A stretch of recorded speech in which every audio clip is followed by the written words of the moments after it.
So, a lot of people want to know my story, um, and a lot of people that I'm friends with kind of only know the middle of the story. And I don't think that's why I'm writing a book. Um, and I can't wait till the book is done, meaning my life is complete, because it's a memoir, so you can't, I keep on trying to rush it. It's been years, and I keep on saying, okay, it's almost done, and then it's not because my life isn't complete, and it's this kind of close to drudgery type of situation because there's so many things that change. So I'm going to kind of give the cliff notes to catch some people up and not get into the drama of what that means. So my family and I, meaning my husband and two children, young children, were in a landslide in December 2nd, 2020, right? Obviously during COVID also. It was really terrible. The entire mountain fell. So it wasn't like a mudslide or an avalanche or stuff like that. Literally around 25 feet deep of a mountain fell and it killed our neighbors. Our house is still standing. Um, we lived through it. We were rescued by fishermen and took around maybe an hour of rescue. I can't remember. Um, Maybe more. I don't even know. And then after we were rescued, because the whole mountain blocked town, so when we were going through it, we live on a dead end road, um, and I thought that all of town was buried, so I didn't know. I thought we were gonna have to live in the woods. So finally, we went through rescue through local folks, which was life saving. And we ended up having to live out our lives in a completely new way. How I usually say is if you want to understand what that's like, with minus the trauma, um, right now, whatever you're doing, wherever you are, walk out. Walk out of your building, whatever you're in right now. Look at what you're wearing, look at what you have, look at what you have in your hands. That's what our situation was like. And it was perceived that it was going to be like that forever. Now, we live in a remote town in it's Haines, Alaska. And in this remote town there's nothing. You don't get, you can't buy underwear. Except there is somebody I found later on that does make underwear out of old t-shirts. She does a really good job. Things are barged in if you do get something. Amazon takes at the very minimum in summer 10 days to get to you, even if you're Prime. In winter it's a lot longer. So to even live like a normal human being, the hours after that and the days after that and the weeks after that is it's a rarity. So at that time, we were set up in this tiny apartment in the center of town. It was extremely uncomfortable, and actually, thank God, it was a safe house, but it wasn't for us. As most people who went through the trauma that lived on our road, every single person had the same trauma, and that was sounds like this snow plows going through at 4 in the morning was this exact sound of the landslide. So you're jolted awake if you even fell asleep in pure reliving a situation. Our apartment was right on the road. Like literally, I feel like I could reach out my window and touch the snow plows. It was probably a 350 square foot apartment. I had to sleep in beds that smelled like cigarette smoke on a mattress that never has been cleaned and have other people's used stuff and didn't even have a toothbrush at the time. Life got easier. There was a lot of help from the community. The community was pretty much what helped save us at that time in that state of survival. And that was a lot through donations through people all over the world. Um, Not just personal people I know, but people in a big way and from everywhere. And that literally saved us and the town. And it wasn't just us. There was landslides all over the place. We had the biggest one, but in the town of Haines, there were several big landslides, and it was devastating for everybody. I think there was like 30 some households that were displaced temporarily. But we're one of the few people that are still displaced, and it's been 5.5 years. Most people can't understand that because they're saying, hey, you live in a home, how could you be displaced? I'll get to that. So, for that entire winter, into the summer, into the spring, into the summer, and then into the fall, we obviously continued living in Haines because we had no other option. We had to be there. We were displaced. We were living in this interesting apartment complex. I'll go into detail about that in my book. The book is called The Mountain Moved Me. So the mountain moved me literally. You could go on Facebook, and there's a Facebook page about it, so you could follow that, called The Mountain Moved Me. We then realized by October, late September, that we had to get out and we had to do something different, and we had absolutely nothing. We lost our jobs. We lost everything possible that we could possibly imagine, not just our home or our stability or our ability to live. We couldn't live, obviously, in our house, in our landslide house. So we lost all access to normal life. We were at ground zero. So we did have a Scooby Doo RV, and I call it Scooby Doo because it was very old. People would give us peace signs down the road when we drove it because it was just like that old. We call it theft proof because it was so old. It was beautiful inside because we remodeled it a long time ago, but it was very old of an RV, so obviously not in the best working condition. But we had no other choice, so we ended up taking our RV and we ended up having to get COVID. Like, who gets COVID? So we could cross the border because I have I had an allergic reaction to the COVID vaccine, so I was only allowed to get one of thing of medicine, a vaccination, and you had to be fully vaccinated to cross the border at this time. So I ended up getting COVID, and and if you did have COVID, you had to travel within like 2 weeks or something like that, which we did. So traveled all through Canada and broke down in the middle of Canada where there's no cell service and no option to save your own ass. We ended up breaking down 4 times, getting all the way towards the south, so towards Georgia, Florida area. Again, it'll all be in my book, but in that long story of hell and also going blind and all these other problems that happened, and being so poor, we ended up having to ditch our RV. It no longer worked, and we finally got it. Like, we just spent so much money. People gave us money to like strangers, and paid for some of our bills of going to mechanics. It was an incredible example of humanity, and it's not just in Alaska, it's everywhere. We were really in like miracle making territory. And now some of those people are my friends, which has been really absolutely amazing, and is a testament to our bigger, we have so many problems politically. I really just always think back to that time of all the people, even though they probably have very different belief systems than I do. I'm just so appreciative that there's humanity still left in humans, and not believing everything that is shown on news and stuff like that.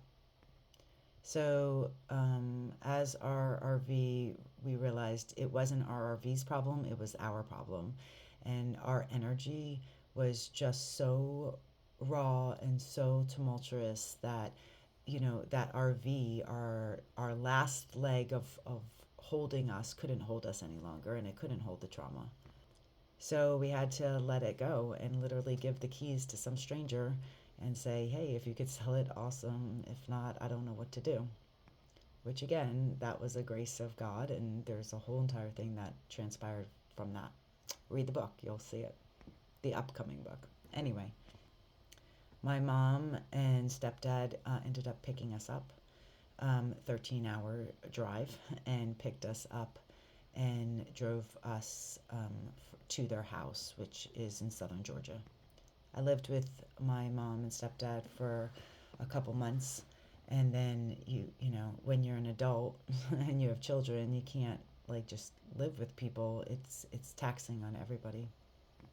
So I ended up having to then move, which is very disruptive, in our lives, and feeling like we're disrupting other people's lives. And I had to move to my uncle's in Florida, and then we lived there for a couple months, and then we got kicked out of there because we were too young in a retirement community with children.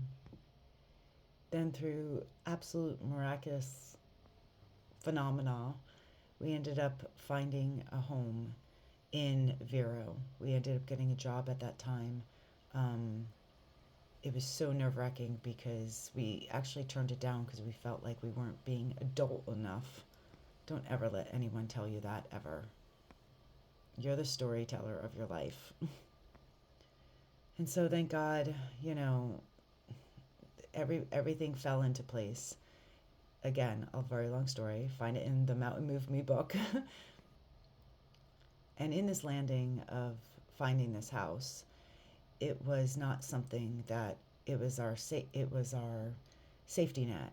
It was extremely hard to get. We are in a situation where it's a balloon mortgage. I don't know what to call it, where we only have so many years because it had to be owner financed because we didn't have anything to be able to go through a mortgage company in that market to get a house like that.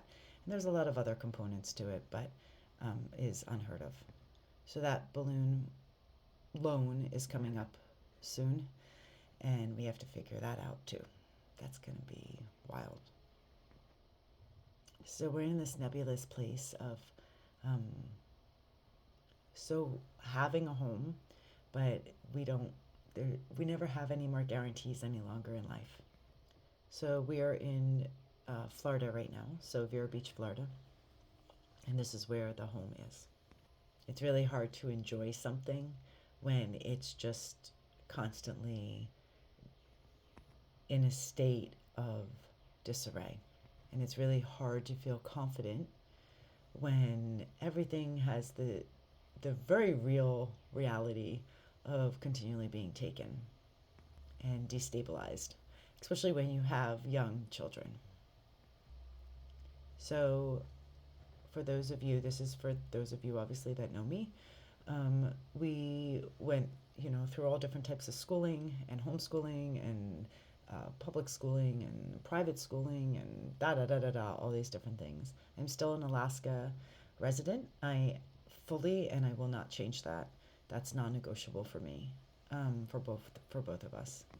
I vote in Alaska.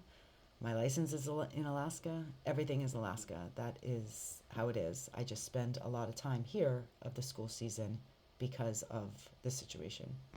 People have a very delusionary storyline of that they are accustomed to living in one place, which is very comfortable, and lucky you, and thinking that, well, you have a home and then anything else, if you have, is a second home. For us, this is our second home. It's a safety home. It's not our first home. Your first home is where you choose to live. I didn't choose to live here. I actually don't like the heat.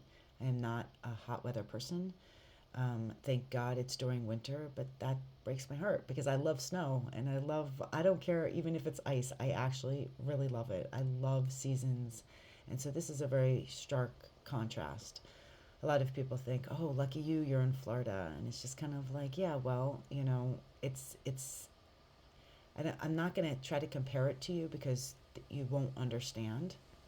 But for somebody like myself who has other reasons for being here besides um, safety, meaning specifically moving safety, um, there's other physical reasons of why I'm here. There's also health issues that arose because of this trauma. And so the universe gave us an opportunity to actually help save ourselves instead of it being like, oh, this is a vacation. Yay! Again, a vacation is something that you choose, something that you do as a temporary. You don't live on vacation because it's never yours when you live on vacation. It's not really what you own. And if you do spend a long time on vacation, what are you going to do? You're going to buy a house. You're going to live there. You're going to set down roots. That's the normal thing, especially when you have children. So now in summers, we go back to Alaska. We've been going back and forth for a couple years now. It's extremely expensive, but for us, it is really worth it. And that's where I'm going to start leading into in the rest of this. So, about 2 years after the landslide, um, our friends said that they would open up their house, and they did a really awesome offering of being able to open up space. They have a second house right next to their house, and it's a little small house, and we call it Little House. And they were able to open up their house. It's been closed down for 10 years, and so they fixed a lot of stuff in it, and it was very gracious. And so we paid lower rent in trade for doing house fixing up and stuff like that, and then also paid rent at a monthly cost. So I guess it's been 2.5, 3 years, something like that. I guess this summer it'll be 3 years. And so each summer we were going there. The past 2 summers we went there and lived in that house. And then this most recent summer, we finally moved all of our stuff from storage, which storage was huge. It was like it was a hobbit hole, but it was 40, I don't know, maybe 36, 40 feet long by 18 feet wide, of this like barn like thing. And we moved all of our storage, which took enormous amounts because we don't have the access in Haines, Alaska to move stuff easily. You have to pay for your garbage by weight. It is you can't just drop stuff off at like a Goodwill or something. There isn't that accessibility. There is supposedly some ways that you could ship things out. I don't know. It is so I'm basically paying people to take my stuff, like paying them. It was incredibly hard, and it brought on a lot of physical problems for me in the situation of being medevaced and just a whole bunch of other stuff. By that time, we finally moved. That last summer, we finally moved all of our stuff, like all of it that we have. And this is household stuff, not just household stuff, things that we have brought from a very long time, that are really important to us, big giant items, from that we've been carrying since the landslide in random places. So as we left this last fall time frame, we ended up getting into a school in Florida that we've been applying for 3 years now. It was like an absolute pure miracle. We almost didn't apply because I was just so tired of applying. And it's a lottery based situation. So this school year, so 2025 to 2026, my kids got into this great charter school, and that speaks a lot, especially tied to Florida. And because I loved Haines School personally, and that's why we moved to Haines, was for the school. And so it was really important that I had that option. So, as you know, now we have been going to for 8.5 months or whatever the school season. So, from um, a certain amount of time from August, late August to now, I guess, late May. And that's when we're in Florida. And then the rest of the time, summer, we're in Alaska. Except we just got word just recently that the owners that we were renting from are needing that house for their own personal things, which makes us displaced again. Most places displaced isn't that bad. Yeah, sure, it could mean like you feel homeless or stuff like that, but middle class homeless is obviously very different than real homeless or the original homeless, but it also has a way bigger price tag as there's a lot more at stake. There's a huge financial overtone to this that I cannot discuss for the sake of privacy. If you are curious in the sense of caring and wanting to help, then please contact me privately. Though I have to say, we're super responsible, legit people, meaning financially. So you will see posts and so forth of me trying to find our home again in Alaska. I am not moving from Florida. I just finally got settled here of being able to find my kids a school, and that worked for us. And because I do have to be here, I'm not uprooting my family again, but I will not live here year round, and for so many different reasons. And I have to live in Alaska or the Northern Territories in some type of way. That is non negotiable.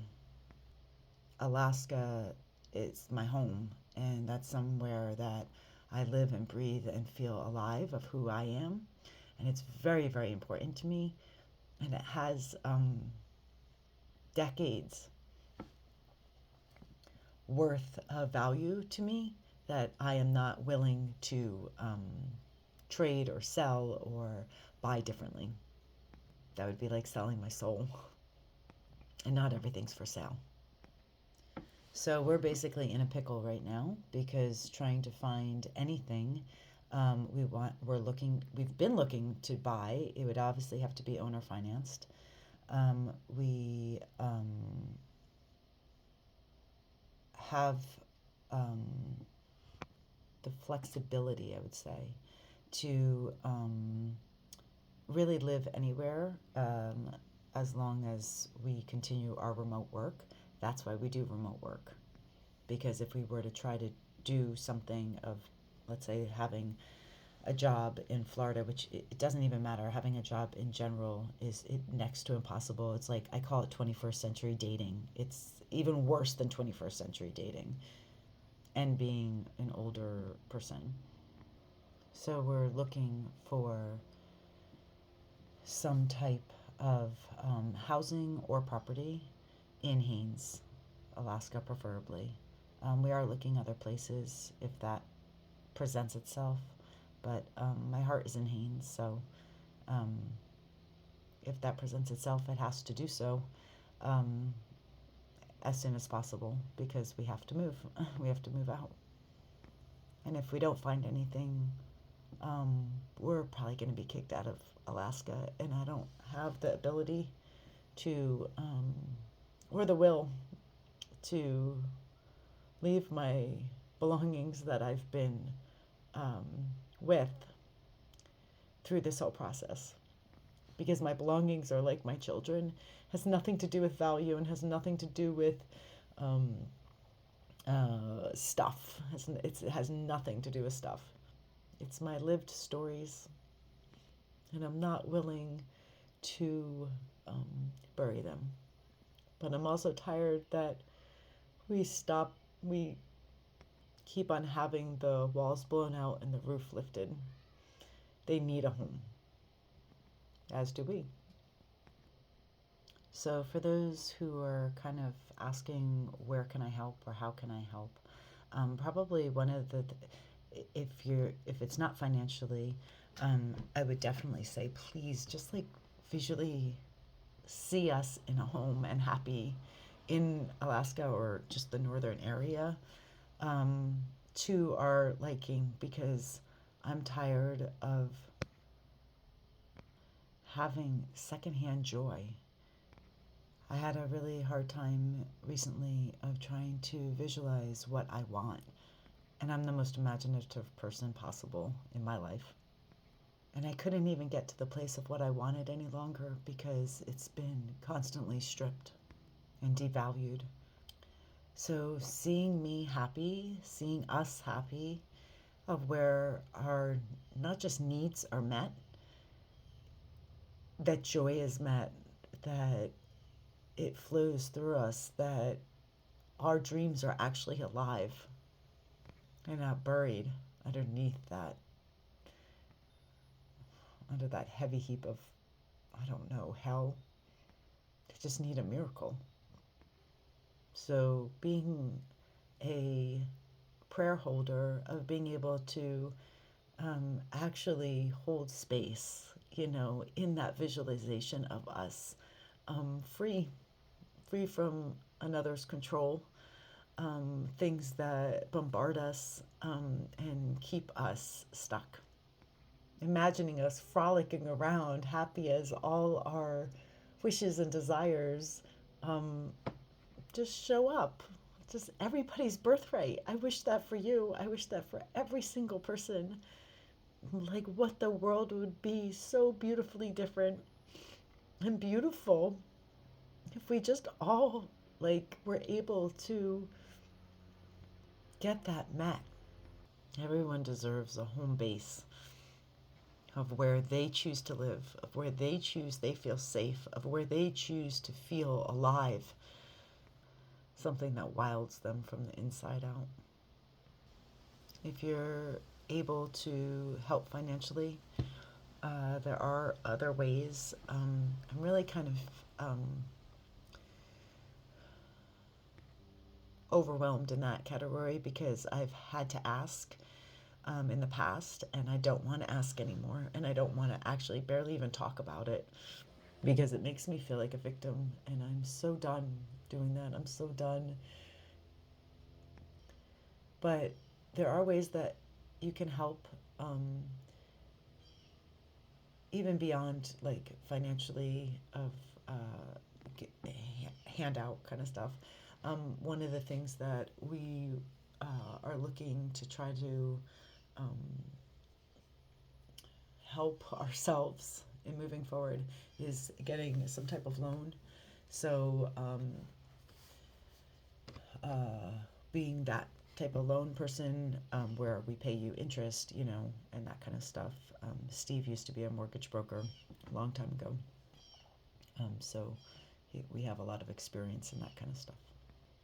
So I'm going to end on a positive note because this is kind of really heavy and I didn't expect it this heavy.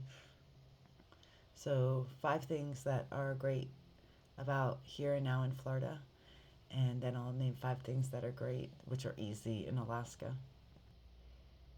The fact that I can have springtime is actually my favorite. Spring was kind of not my favorite at all anywhere until I moved to Florida, and it took me a couple years, but once I got here, I realized how much I love spring here. It's actually spring. It's a real spring. The fact that there's a whole bunch of birds right now chirping also, that's another big plus, and I get to really enjoy that.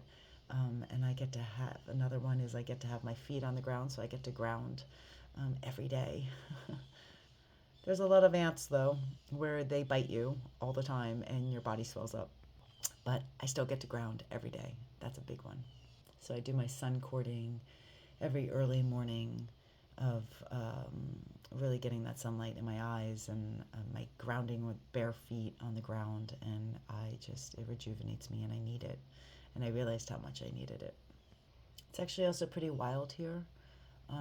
That's one of the things that are really hard for me because I need wild space. I need green space. But I do find it here, especially in Vero. It's definitely not concrete or it's super easy driving. I don't drive on a highway. Maybe I can't drive on a highway personally, but my husband, we don't go on a highway maybe once every 3 months or something like that.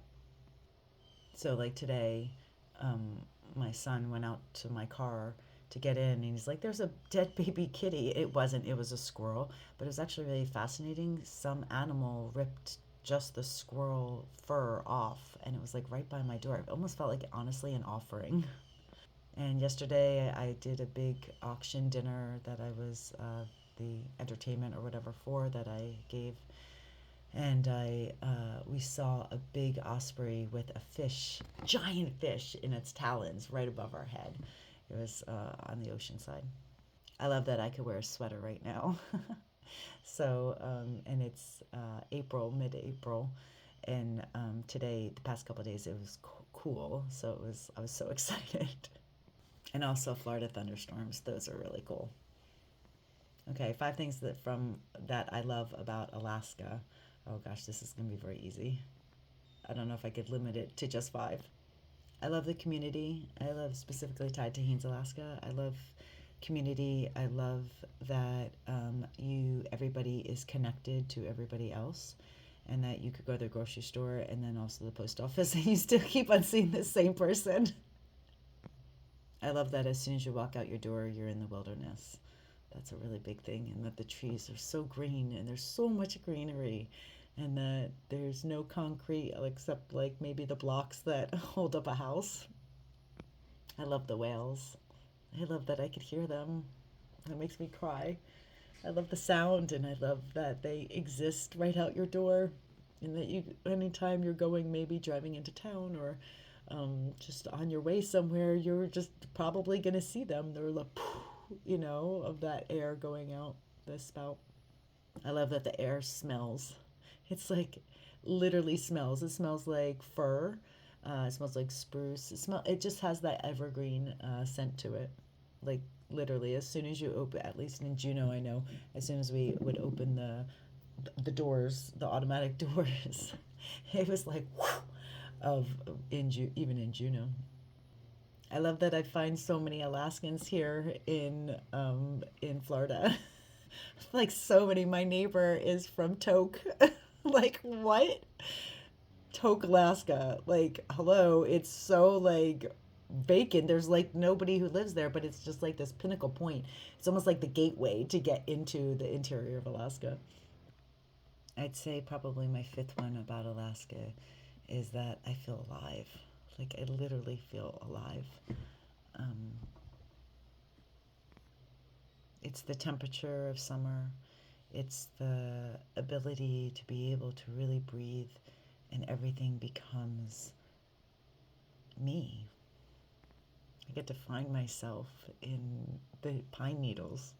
I get to see the mountains looking at me as we admire each other, standing tall in our element, and the water's intelligence, like literal intelligence, that I get to absorb and drink from, welcoming it into my universe.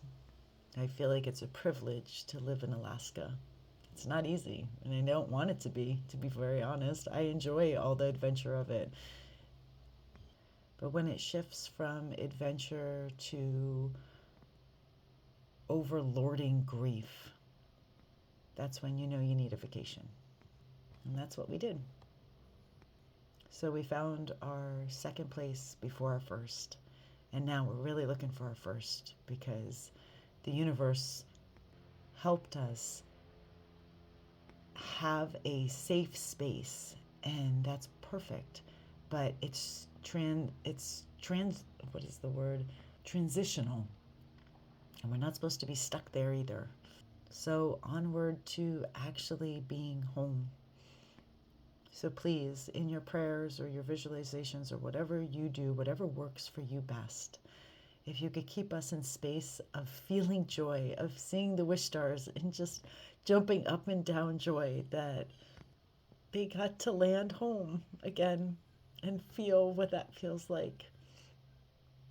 and let it be grounded and flexibly permanent as much as the feeling can be. Thanks for creating space for us. Mwah.